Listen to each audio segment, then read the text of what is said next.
Hey, reality-based leadership fans, I got some big news. August 28th, the Ditch the Drama Tour goes virtual. Last year we kicked off the Ditch the Drama Tour and we put it to be a nationwide experience, and we were coming to you, but only one thing has changed. Now you get to come to us. What hasn't changed is incredible content. Join us. This is a big opportunity for you and for your teams. So surprising how quickly the day went. I mean, in a blink of an eye, we just learned so much. Can't wait to take it back to work with us. Today was so amazing for me, and I think the biggest takeaway for me was showing compassion. I would say even in my personal life, I have been working on being more compassionate when dealing with my family, with friends, but I don't always express that at work. And I realized that I've been judging more than I've been helping. I think another takeaway would be that drama needs a partner. And I'm not going to be that partner anymore. We will revisit a few basics of reality-based leadership philosophy. Then we're going to go deeper, and then we're going to make sure that we apply these principles to your life today. And to help me do that, I'm going to bring in my team. I'm going to bring in some of my favorite colleagues.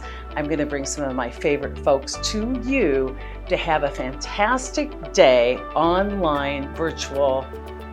Now, I know what you're thinking, a whole day in front of Zoom? No, not a whole day in front of Zoom.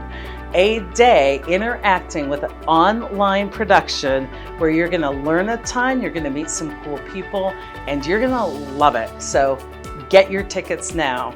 Some of you lucky folks already have tickets, but now you're going to join us virtually. If you already have tickets, don't worry, we're reaching out to you. But if you don't have tickets, this is your chance. We have a limited supply of tickets that are available, and you can buy by going to the link below. Think of others. Don't just buy for yourself. We have some great giveaways if you buy for your team, if you are buying multiple tickets. Don't delay. August 28th, join us for the Ditch the Drama Tour gone virtual.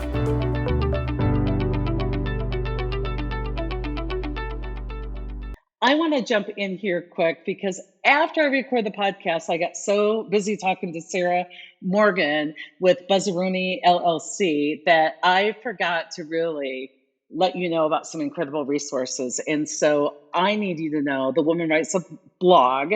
It's called the Buzz on HR blog, and she has an incredible podcast. It's called Leading in Color Podcast.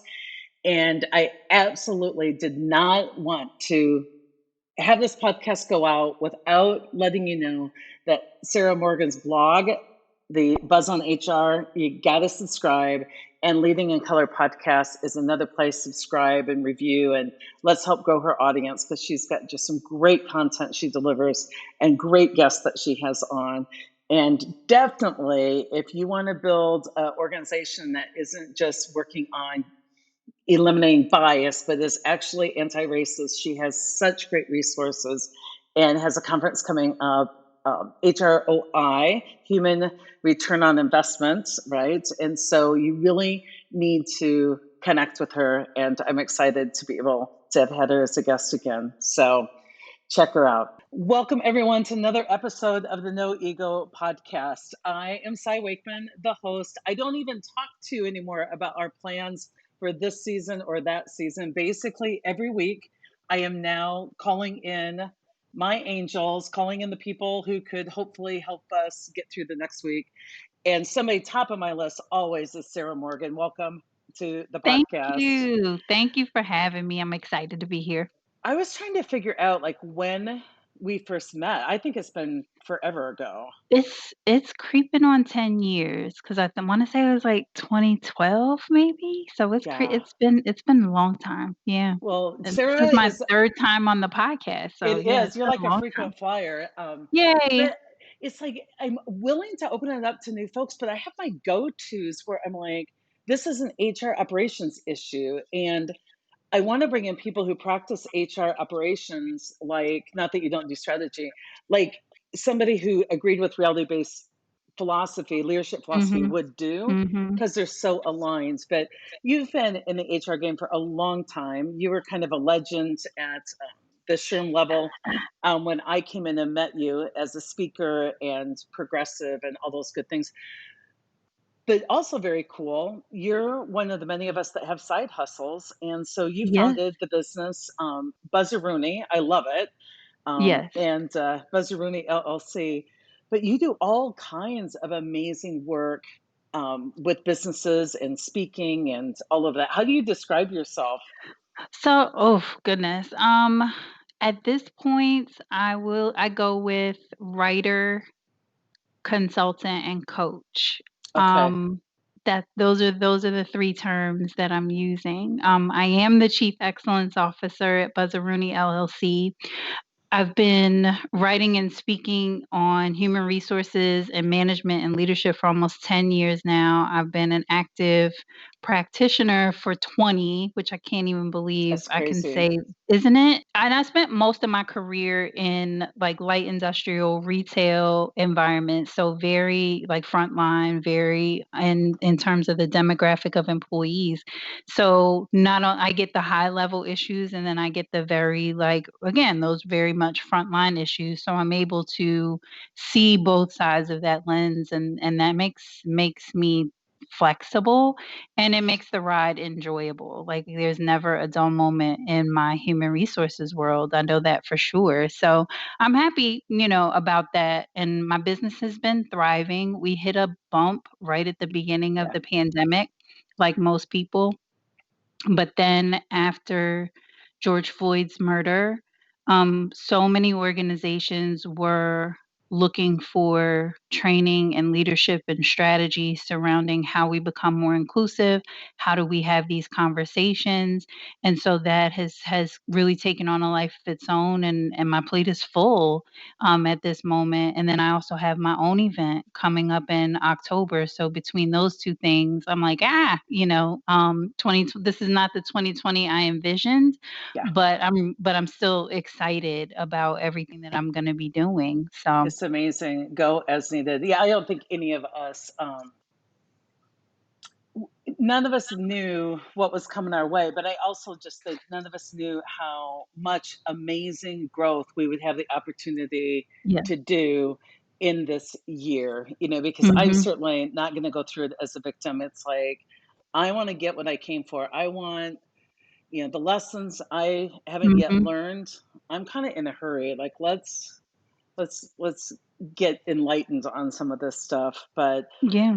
yeah, you and I were talking early when the World Health Crisis started, but then you were a definite reach out to me when George Floyd was murdered, and then people started looking Mhm. back and said, "Well, wait a minute, if that's murder, aren't all of those things murder?"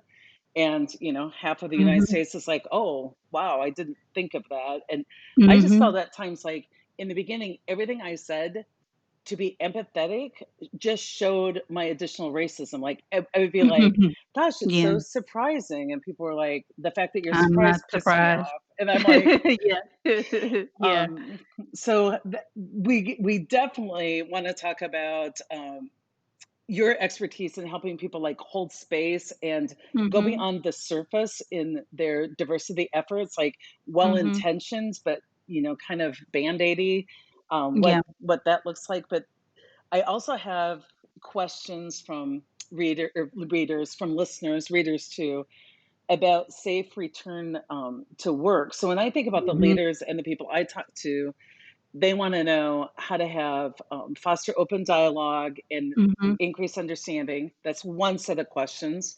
How do we serve the needs of many people and where they are on the spectrum? Some just kind of waking up, others exhausted for how long it took people to wake up and everything in Yeah. between.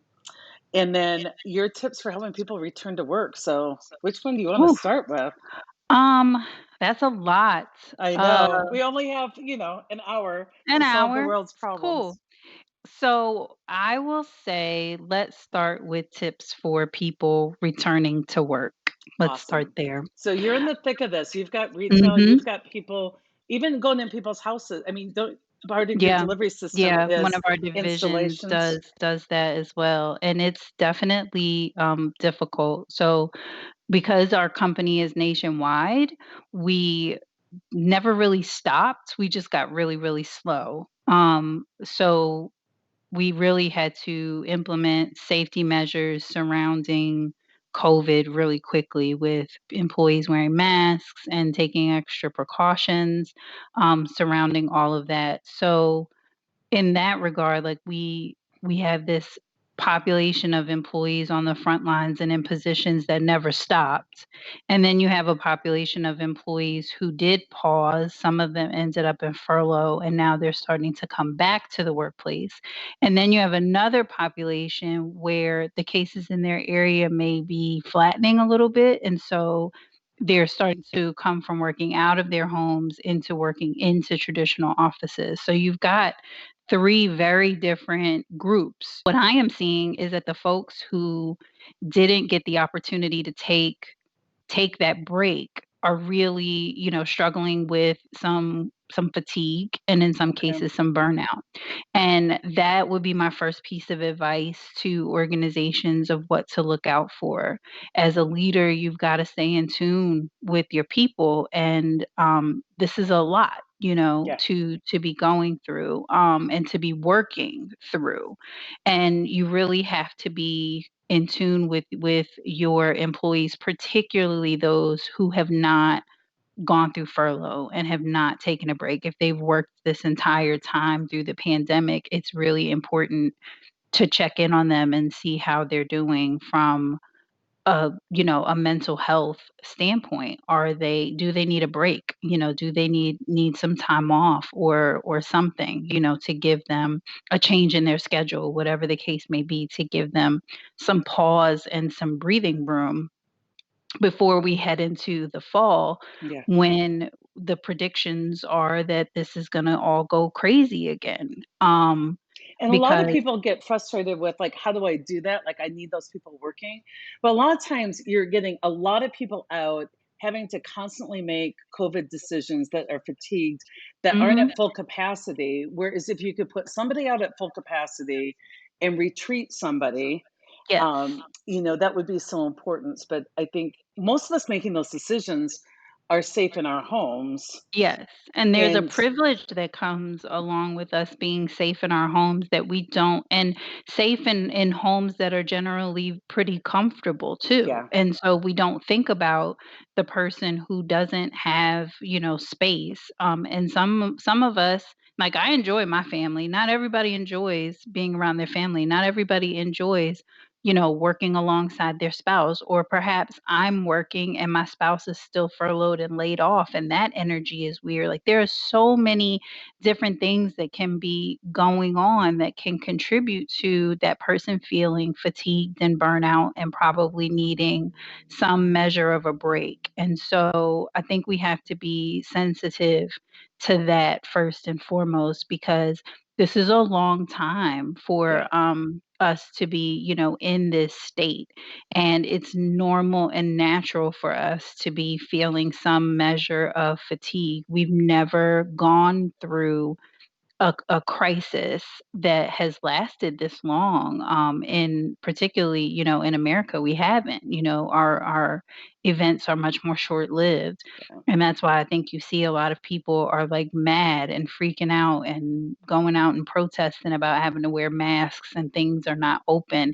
It's just the rage that comes from being inconvenienced, which sounds really silly, but it is, Yeah. and it's not unusual. If And one of the things that I do is I like to nerd out on history, because I find comfort in context, right? And so I've been reading a lot about the 1920s pandemic. CNN, and I think it was New York Magazine, did some really great pieces talking about the 1920s pandemic and comparing it to the one today. And I read that stuff and I'm like, "Oh, we're not so abnormal after all. Oh, so this happened then too." And so the things that I'm like, all right, so this is just kind of par for the course of a pandemic. I don't feel so weird anymore. And Yeah, even though it's we it's have, predictable. Human behavior, it even in is, crisis, it is so is, predictable, and so we can get out of that chronic shock syndrome where we're like, "What?"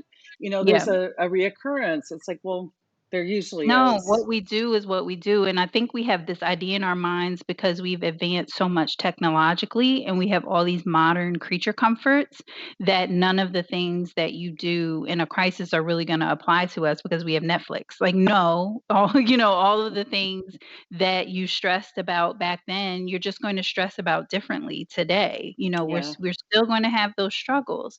And so I think it's important for leaders to be thinking about that when it comes to bringing people back into the traditional workplace, more in like the white collar sense, not talking about the front line, the really important thing is just making sure that you're able to keep social distance in your office. We got through the first phase and we realized that our intention was to do it in 3 phases. We got into the first phase and we were like, "Oh snap, we can't do any more than this." So there are 100 roughly 100 people in our office.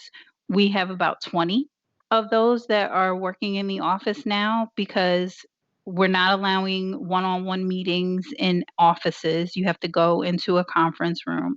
Our conference rooms are only allowing like 2 or 3 people.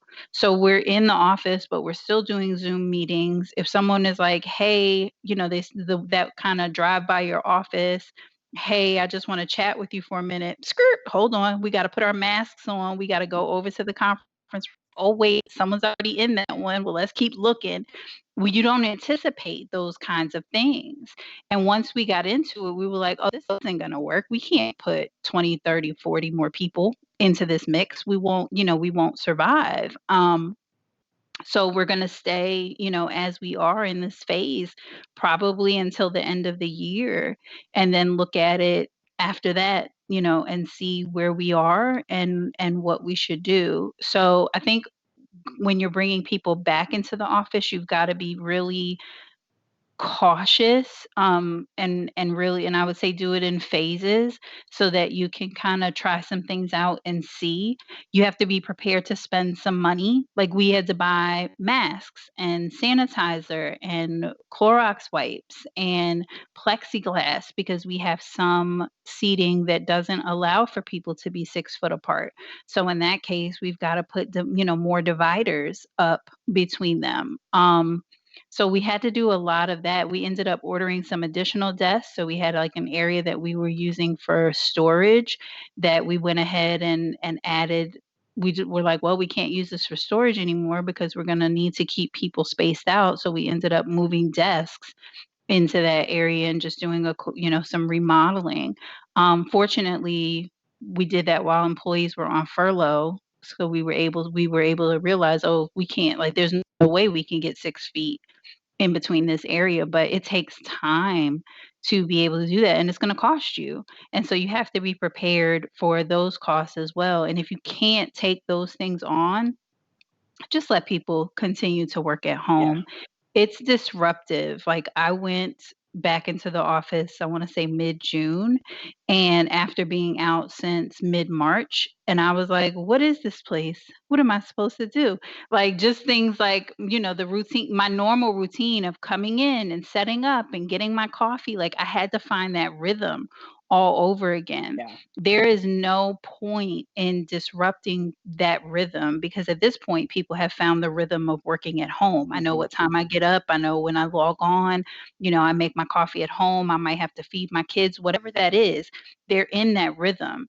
If you can't bring, that to the office again, just leave them where they are. If they're not going to be safe there, if you can't, accommodate everyone, if you're going to put people in a situation where they have to sit at their desk in a mask for 8 or 9 Yeah. hours, what are you doing that for? Just let them stay home. It doesn't make logical sense.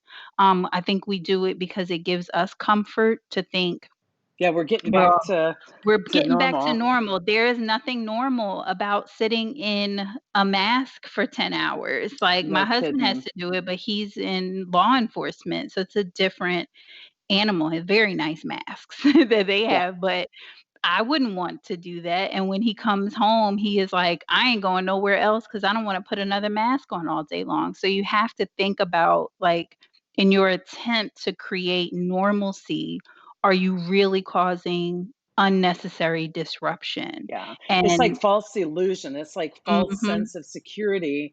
A lot of times we feel, like if you have a project like, oh, I'm going to redo my bathroom, going to Menards and buying tiles is a false sense of we got something done yeah, today. we got something Yeah. done today. It's It's not the like, same thing. yeah, but the tiles now are even more inconvenient because they've been in your garage for a year and a half that you have to like Right. park around. I Mhm. think that's so important that people, what I'm hearing for you, just to recap, because there's so many good ideas, is look at your true motive for coming back. If there is a business need, and if it's just, to feel like you're making progress. It almost sounds like as you bring people back, pilot it, present it as very, um, we don't know exactly how this is going to go. We're going to try it, but it could change Mhm. tomorrow. It's almost like you need to onboard people again, like a small Yeah. onboarding to their new environment. I But definitely recommend that because you have like we had to go through the process of letting people know how many folks can be in the break room, how many folks can be in conference rooms, how many times a day you have to do temperature checks. If there are going to be places in the building that people can't access anymore, you've got to let them know that. I know there are workplaces out there that have elevators. Like how many people are going to be allowed in the elevator? You can't yeah, cram 10 people in an elevator anymore. Or do they need to be in the elevator and they need to wear a mask? Like all of it's you do have to reorient them to all of that. And when you're doing that and as you're thinking that through, you've got to ask yourself, is this worth it? yeah. And I think the answer in more cases than what we care to admit is going to be no. Like this disruption is not worth it. People are home, they're productive, they're settled into their routines that false sense of normalcy that we're seeking is not worth this disruption.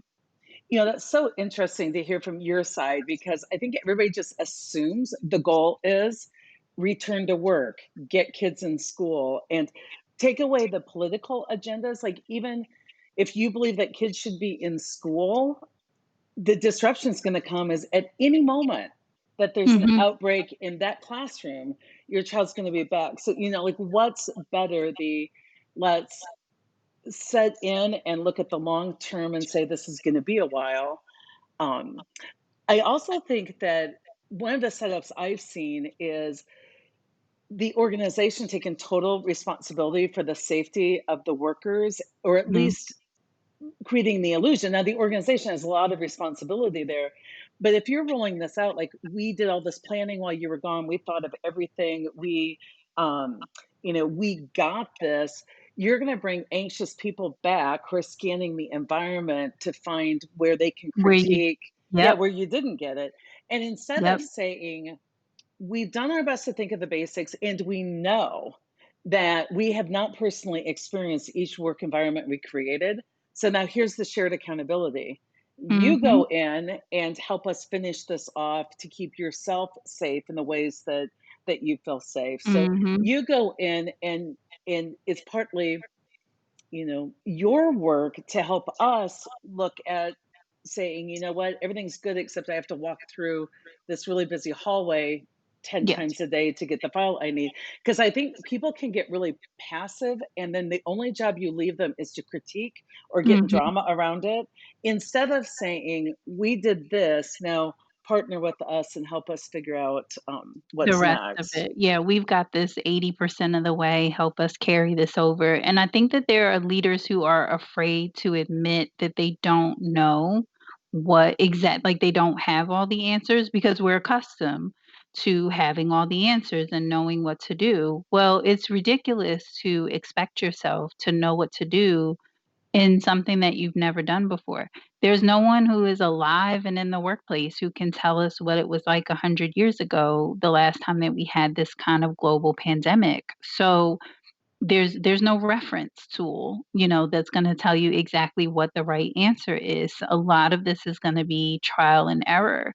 And that's why I think doing it in phases works Mhm. well because you can start off with a small group, probably your managers and some of your folks who are more like highly accountable and more resilient to change. Like you can kind of hand pick who those individuals are going to be and let them do exactly what you're talking about. Like walk around a little bit and see, be here for a minute and see what happens versus assuming that you've got it all figured out and you don't think about the crowd in the hallway. Or like our issue was like the break rooms. It's like, oh, wow, this isn't going to work. So we needed more microwaves and we needed another space Yeah. where people could go to eat. So it's all of those kinds of things that you're like, "No, we're just gonna put up some plexiglass and give everybody masks and sanitizer, and it's gonna be fine." And it's just it's not that simple. It's not that simple. And I love the idea of like, let's pilot with either kind of willing volunteers or people that we have a sense or we know are higher in accountability. What I'm telling people right now, because I've taught everybody, like really use accountability is like the holy grail on, differentiating and strategizing kind of your data and work with Mhm. the willing.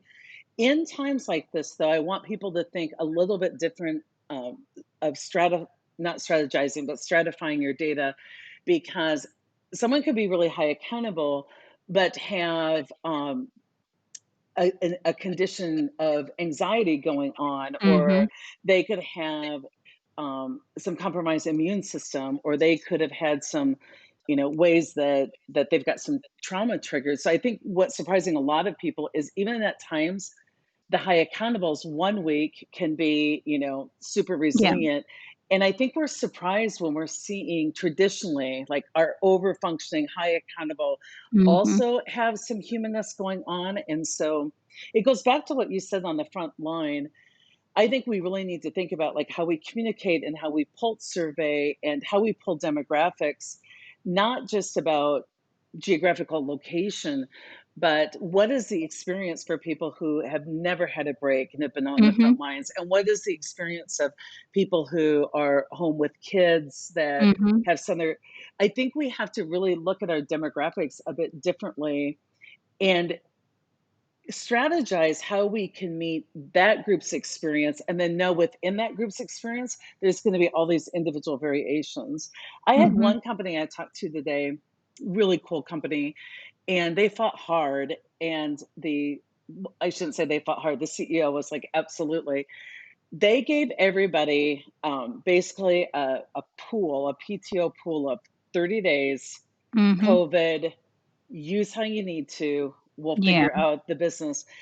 And that was such grace. For it wasn't that people were like, oh, I finally got time off. It's knowing that they had the option and the support of Mhm. time if needed, whether it's childcare, whether Right. it's, Right. I I stayed up too late watching Netflix, like, Yeah. and people were really, I think, worried that people would take full advantage of it. And that just hasn't been the case. People have And used it's it as not needed. typically the case, like, even in organizations, that data is pretty solid, like, organizations that go to unlimited PTO and things like that, the people use I think it's, like, 2 more days or something like that, the stats are showing. Like, people are not looking to take a bunch of time off, they just want to know that their work-life balance is supported. Yeah, That goes so much further than anything, and so, organizations are not finding that people are abusing, these extensions of time and those sorts of things. I have a woman on my team who she has 2 kids, her kids are 6 and 8, and, you know, we finally just like, she kept talking to me like there was an expectation for me that she was gonna be coming back to the office, and I finally just said to her, "Look,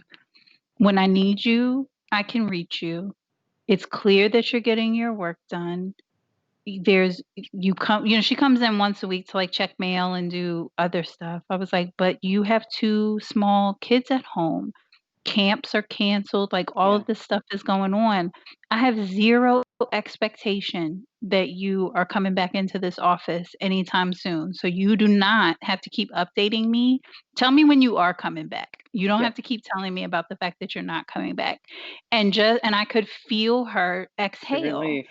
Well, and that the piece is a lot of times we don't need to lower the standard of getting the work done, but we can be so flexible in letting Mhm, somebody rest in it because the stress comes from working hard and delivering and still knowing you're chronically disappointing your mhm, boss on some standard. And I think, your point on getting back to the data, we forget that when it comes to human behavior and human behavior economics and HR and science and research, that we have data to help people make good decisions on how to move Mhm. through this. But what happens so many times is people come up with an idea and then they just use opinion for how they think Mhm. that will work out. Well, people will take advantage of it.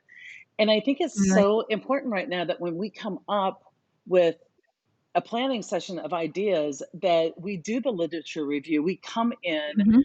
so that we aren't defaulting to people's opinions on getting through something they've never gotten through, and that we Mhm. can really offer, there is research on that. What you fear is unsupported.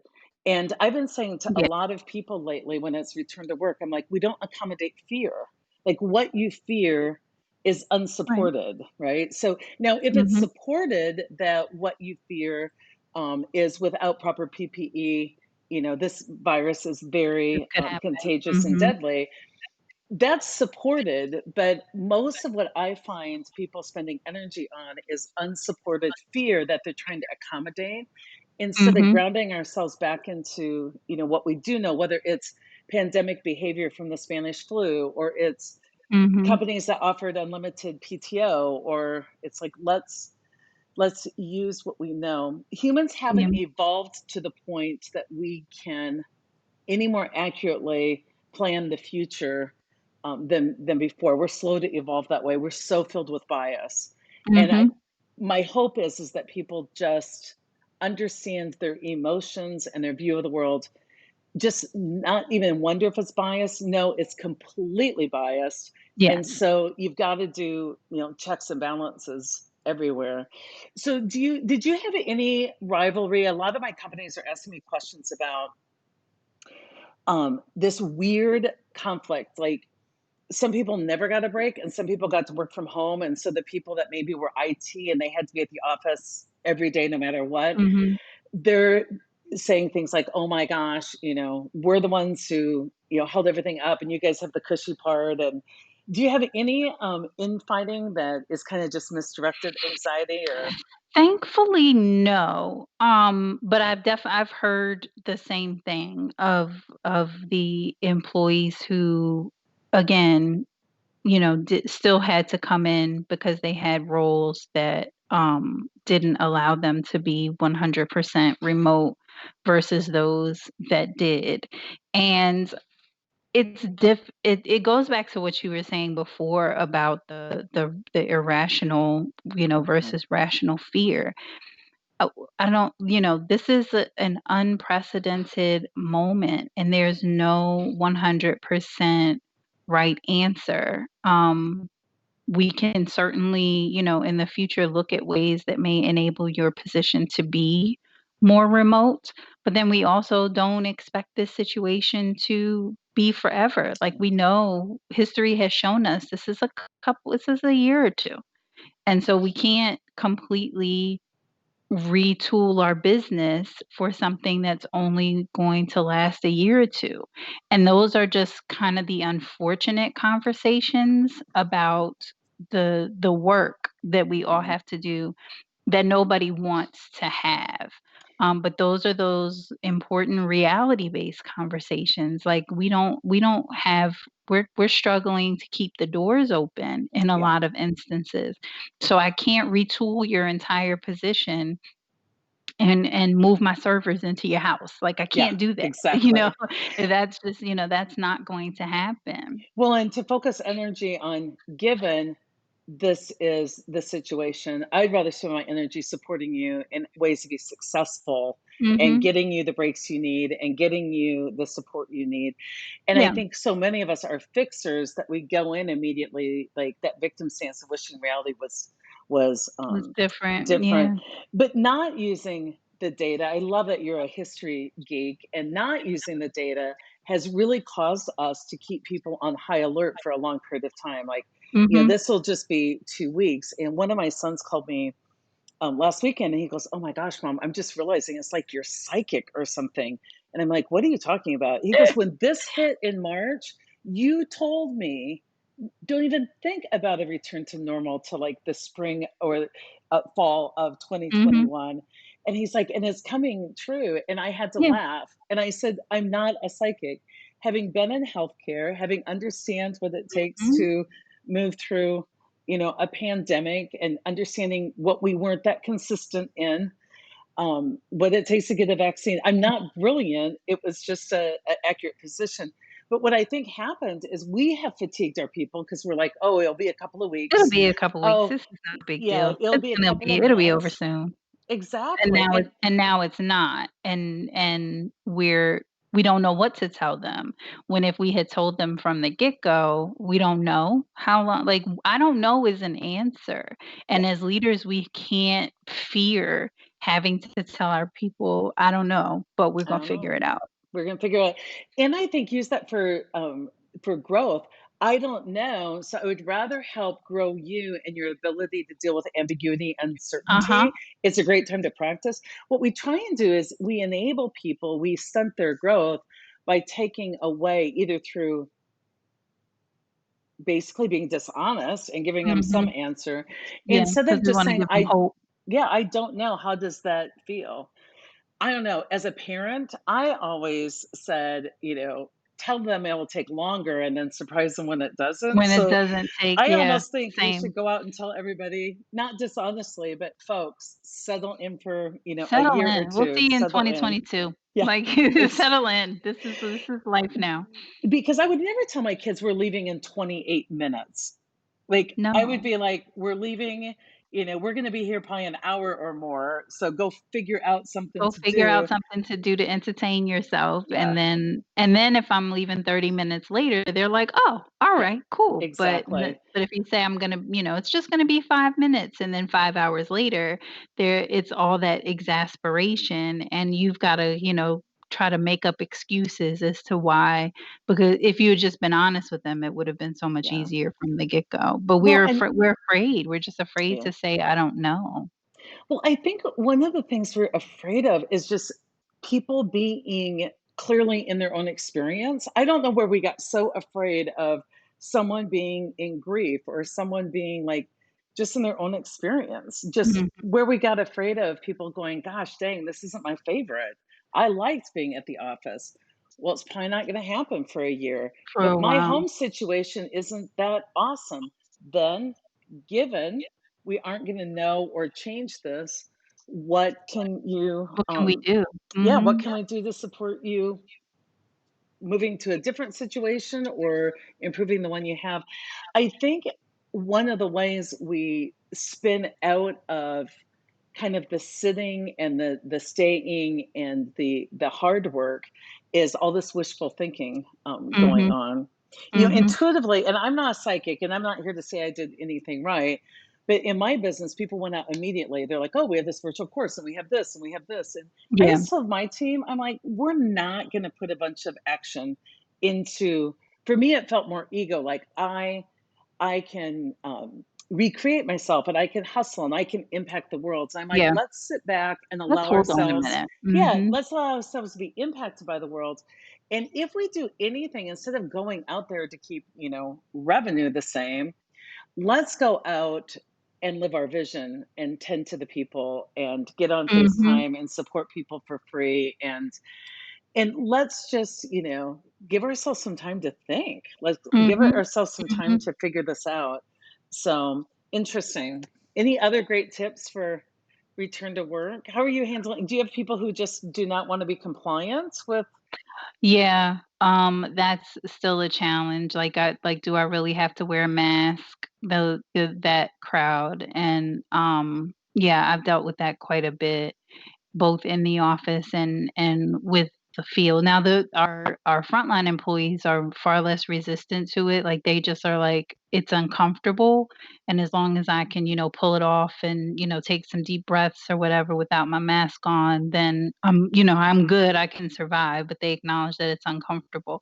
But for the folks in the office, it's like, "Oh, it's so unbearable," like, yeah, it's uncomfortable, like, no one wants to, sit in a meeting, so and that my thing has been I had a couple of employees that I've had to say, we've seen you around, you've been in, meetings without your mask on, you're in common spaces without your mask on.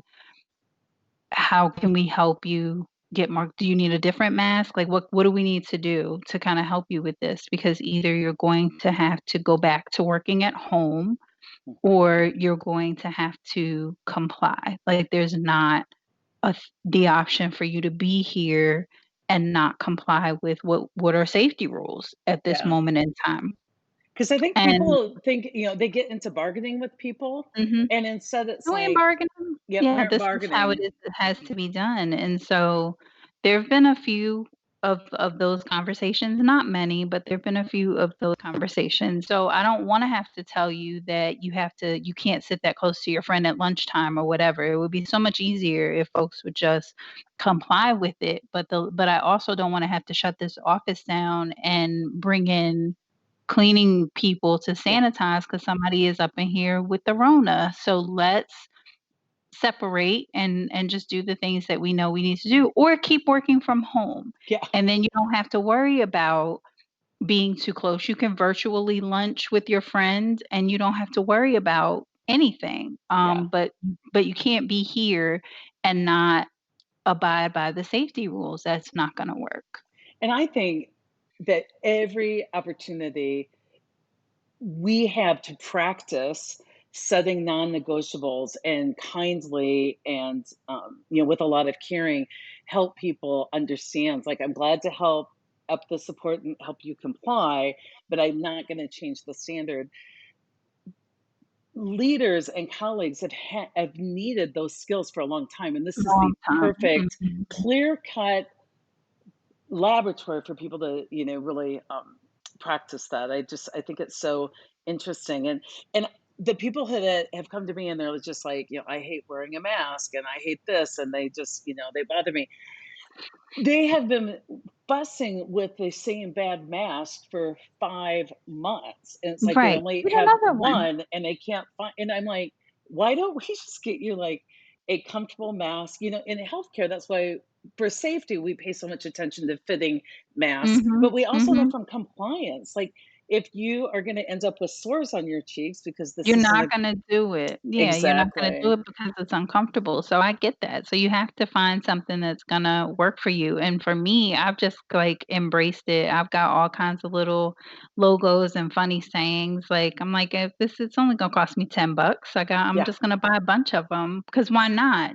That's you just I remember one of your early books, like, "If you can't get out of it, get into get it." into it, go all in. So Yeah, I'm all in on this mask thing. I'm gonna be coordinated with my outfits I and love and it. my toenail polish. Like, let's do this. I'm in the Let's do mask. this.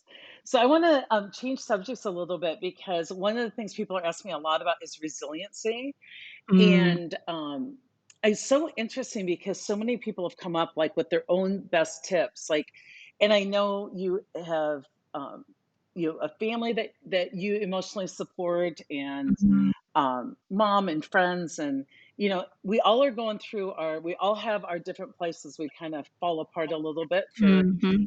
good reason.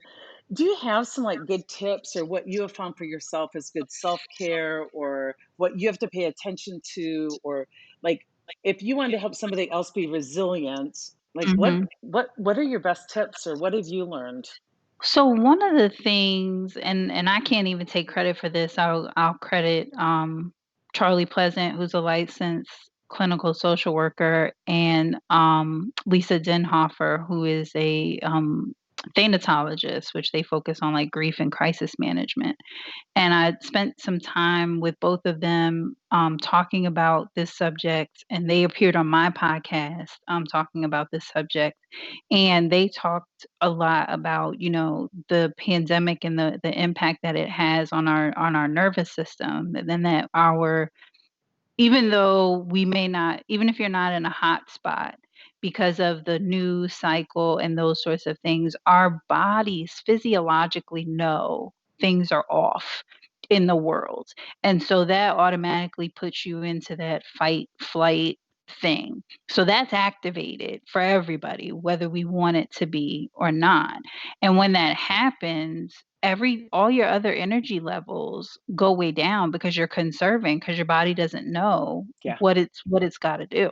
And that's And where the so foggy thinking comes in and the that's been fatigue my and issue, yeah, has been, like, I lose words, and I think that's where that resiliency comes in because I've been very kind to myself where it's like, "Well, I don't know what that I forgot what I was saying. Well, I'm just gonna start over." Like, I oh, don't even, like, I it's don't like even apologize self-compassion for it. Yeah, I've and been super, vulnerability. super kind and I'm very honest about the fact that, like, my anxiety is high, my brain is foggy, I'm super forgetful, so I'm constantly making lists, making notes. I'll be driving in the car with my kids and I'll be like, text dad and say blah, blah, blah, blah, blah. Cause I know if I wait till I get home, I'm going to forget, but I can't text him while I'm driving. Or, I'm just going to pick up the phone and send a quick audio message. Sometimes I'll just, do an audio message to myself to brain dump all the things that I need to do because I know if I wait until I get to where I'm going, I'm gonna forget about it. I love it. So it's So like it's really self-compassion, total vulnerability, honesty, yeah. and then coming up with some systems. When we see people like age in healthcare, it's not that they aren't no longer able to be at home. It's that if they aren't willing to adapt and make use of support systems or Mhm, routines or tools or mhm, techniques, they won't be able to stay at home. And a lot of people here, I'm like, mhm, well, let's get you a clock with a bigger dial on it so you get reminded more often of what time it is. And they're like, mhm. I'm not going to have a crutch. I'm And I'm not like, getting a big I'm yeah, not it's not a crutch, like, it's just managing yourself. I have tons of, like, alarms on my phone and Post-its here and there to tell me to do different things, like, I'm just managing the situation, and I don't know if I would classify that as, the classic type of resiliency it that we're is. seeing, but I still think it falls, well into that because I'm just going with where I am in this moment. Some days I feel super sharp and super productive, and some days I need a freaking nap. Yeah. And dependent and on whatever and I'm gonna do whatever it is that my body feels like I need to do, in that moment because we're in a pandemic and I know my anxiety is high and I have to be compassionate to myself or I'm going to break down.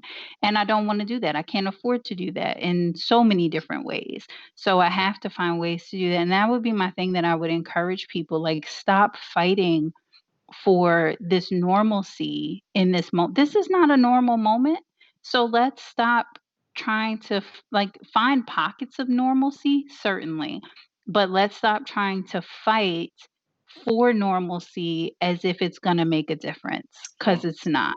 So you're much better off just going with the flow of this moment and finding ways to be compassionate to yourself and other people. Yeah. That's it. And give grace.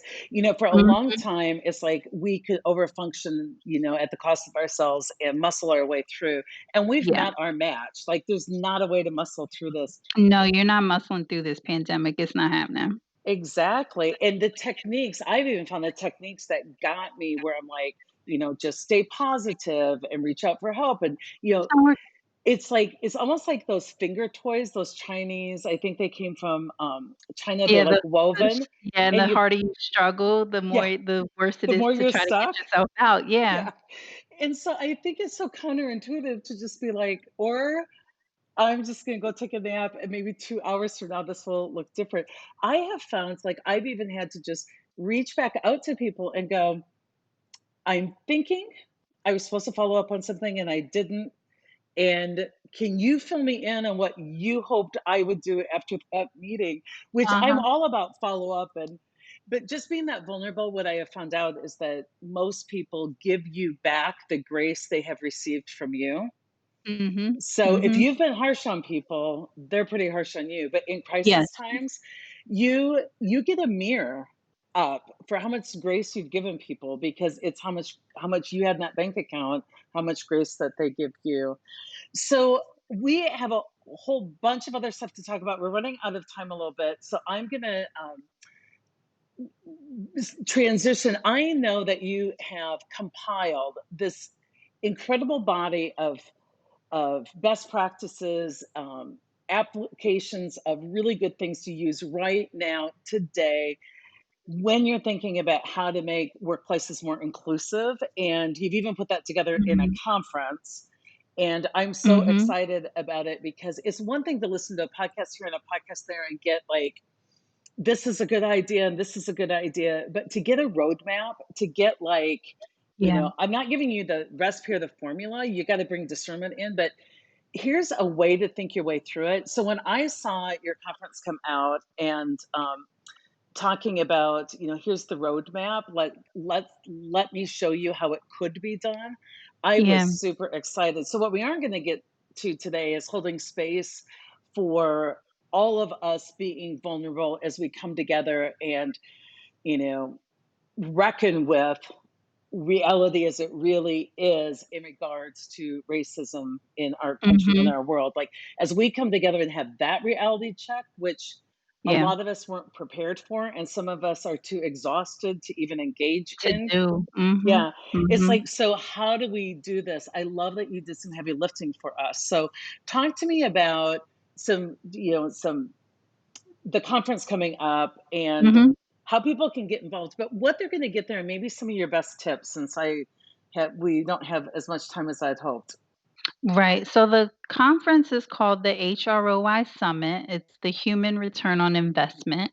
As a human resources practitioner, I have been to tons of conferences. You and I met at one of those, Yeah, we and did.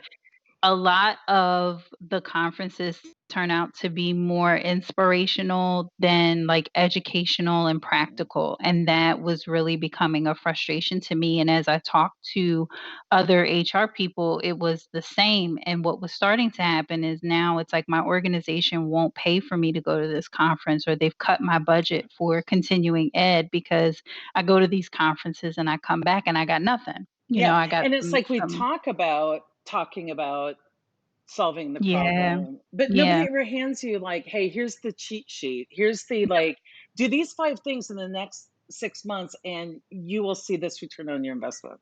Yes, and so that's really what the summit is about.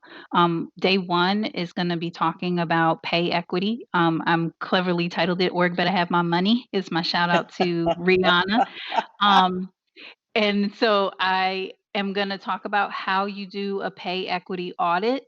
And when you find disparity, what do you do? How do you address that? How do you make a plan? How do you talk to your leaders in a way that will convince them that this is, a necessary thing for us to do?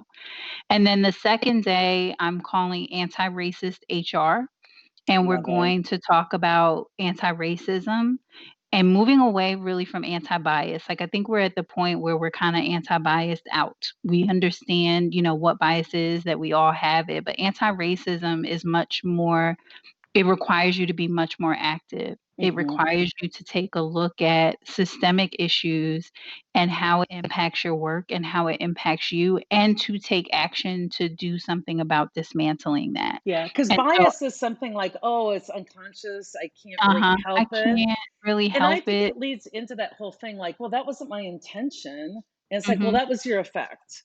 And Right, now look at the accumulative effect over somebody's career. right. Or, and I just think people aren't used to looking at these things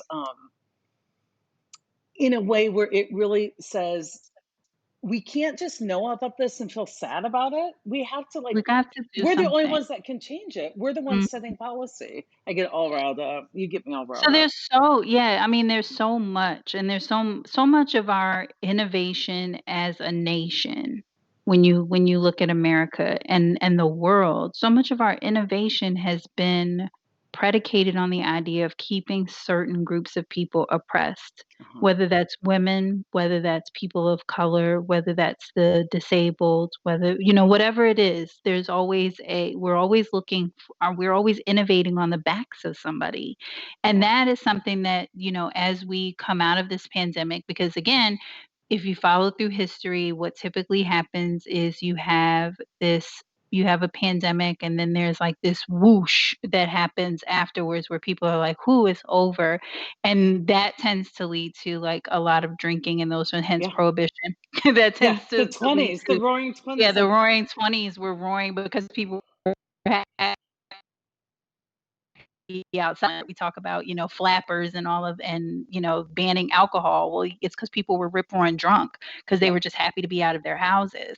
But then what happens is people start to look at the way that they worked before, and they go, "Oh, now you want me to go back to how it was before? Well, that doesn't work for me anymore." And it tends to lead to revolution in industry. And so for us in America, that's when we started to see the labor movements, and we moved to the 40-hour work week, Right. and all of the thing, minimum wage and child labor laws, all of that, came out of that 1920s pandemic. And so now we've got to start thinking about, okay, well, what's going to come out of this? What's going to be the thing that comes out of this pandemic? And I think one of the big things that's going to come out of this is this dismantling of oppressive systems. And I'm excited about I'm that. fired up. And looking forward to it. And so within the summit, I want to start to have some conversation about what anti-racism is, what an anti-racist organization looks like, and how you can start to move your organization towards that. It's not going to be a one and done thing. You're Yeah. not going to come to this 4-hour workshop and have it all figured out, but you will walk away with a base understanding of the concepts. You'll know the key places within your organization that you need to be looking out for systemic issues, and you'll know what to do when you find those things. And the other piece of it is that when the workshops stop, participants can buy up into my coaching program. So I'll have 2 months of coaching where, you've taken, because that's happened to me. I go to this workshop, I hear this fabulous speaker, and I've taken all these notes, and I get back to my desk and I want to try to implement this, and now I have a question, or I Mhm. get resistance from the decision makers, and I don't know what to do with that, and the speaker is on to the next thing. Well, in this case, the speaker's not on to the next thing. You're going to have the opportunity to continue to come back to the group and ask your questions. I'll have additional coaches that will be coming in and talking with the group about how to negotiate and how to use influence, and more talk about how to personally become anti-racist. And so I'm super, like, excited about it. It's an idea that I've been sitting on for a while, just Yeah. trying to conceptualize it, and I just felt like even before everything happened with with George Floyd's death, I felt like something in me felt like this was the time Uh-huh. to do it, because I can do it virtually and really have the opportunity to make it small and intimate. I'm only doing 35 people at the workshops and then 15 people in the coaching group. So keeping it small and intimate. And then that incident happened, and now suddenly it's really Mhm. necessary, for us to be having these conversations. So I keep using the word bittersweet because I don't have another word. It's such a bittersweet moment, and I feel a huge, like, honor and a huge responsibility to carry this properly, because I feel like this man lost his life Yeah. to bring this awareness to the rest of us, and uh, that that level of sacrifice is just unfathomable. So, It is. It is. And we've got to honor the many people that have lost their lives with mhm, action. And what I love about how you're setting up your conference is it's a modern conference. It is no longer we're going to sit together and go, oh my gosh, look at these numbers up here, aren't they appalling?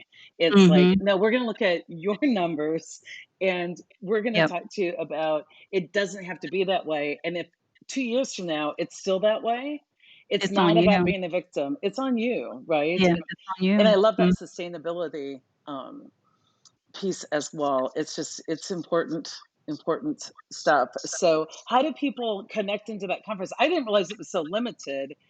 Yeah. We're bringing So this to definitely, people early, so people yes, so take get your opportunity to tickets jump on. now, Yeah, and I definitely will be giving a 20% off discount to your listeners, so I'm gonna get you that discount code awesome. so you can include it in your show notes 'cause I wanna the No Ego team and the reality-based team have looked out for me for years, so We I love definitely you. wanna give that back to the Awesome. community, but go to my website, buzzaroonyllc.com, ROI Summit, and it will take you directly to the website where you can learn more about the conference and also register. Early Awesome. bird is ending August 8th, but then they'll have the discount code with you, so they'll still be able to It'll still register at be. pretty close to the early bird prices. That is awesome. So buzzaroonyllc.com, and we'll put all of that in the piece and then Yeah. go to HROI. My sense of this whole thing, and I don't love what we're going through, but I'm Mhm. excited about the opportunity that we can emerge intentionally better, like that we can Yeah. have what I call post-traumatic growth, that people didn't have to die in vain. And Yes. revolutions happen when you're asking people to go back to something. Distance, even in like a relationship, if you have a bad relationship, the worst thing that can happen is you are away from them a couple of weeks because you get Mhm. really clear about what wasn't good about that. Yep. And so I think revolutions are going to happen. These changes are going to happen, but we get to decide, do we want to curate this thing together where everybody comes together and creates something intentionally different? Mhm. Or is this thing going to go to where we pay a lot bigger price, where people have to, why make somebody fight or a group fight for what they one already deserve and were promised, but Mhm. ultimately, Mhm. why make somebody fight for what's just a good thing to do and a better way to work? So Yeah. on Yeah. one hand, I'm pretty excited about some of these things falling apart. I can feel the inherent energy in it. And Mhm. I think it's Mm. up to us to not let this thing happen to us, but to evolve ourselves and be an actor in this. Like, let's Yes. co create this. So, Sarah, it's awesome to talk to you. I could I talk know, to we you could do for this a all day. very long time. I'm so glad our listeners got another opportunity. I know you're a frequent flyer on our Yes. podcast, but you're just doing some great things in the world. And I think you're one of my main connections to the front line and somebody's out there dealing in the messiness, right? I can sit back Mhm. and give theory all I want, but I so appreciate you. And I hope those folks who want to be on the progressive edge of this reach out and take part in the summit in October. So thank you Thank so you. much. Be well. Have a good weekend. You too.